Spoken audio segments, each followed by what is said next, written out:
Masuki, may tanggap po tayo dito Honor na cellphone water damage po. So, Honor po siya. Kung makikita nyo, may tubig po siya. Ano mo na kayo dun? Maglugaw kayo? Oh, lugaw? Ha? Abang papaano pa kami? Ha? Atay, sabi na sundo ko na sa Ay, ito. Isang pakakatay. Atay, atay. Honor RAM 6GB. Ayan po yung model na. So, try po natin yung buksan. Malinis. Built-in na kasi mga battery na.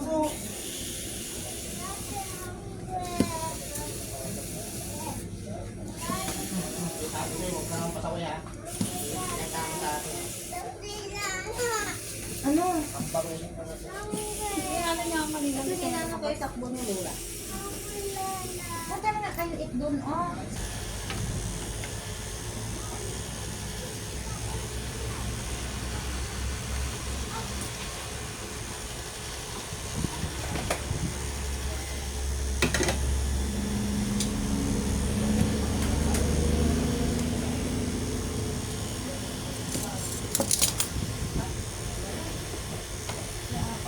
Magkano bili mo rito?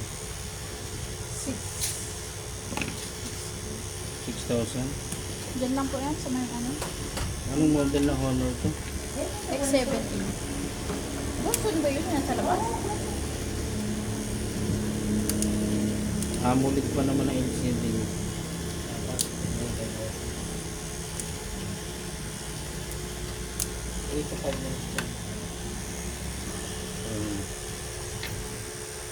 Honor X7C water damage.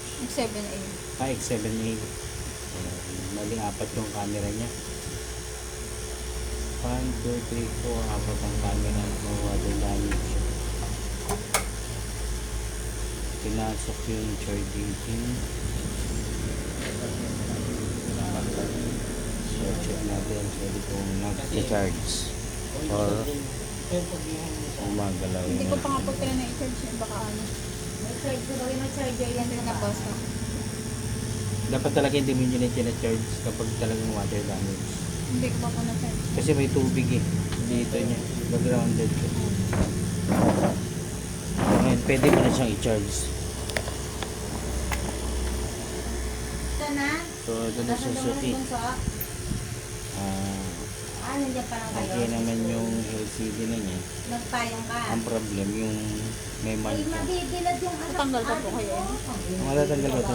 Nilagay mo lang dun sa bigatan. Ano wala na po yung sa gilid-gilid niya. Meron pa din. Meron to. Okay.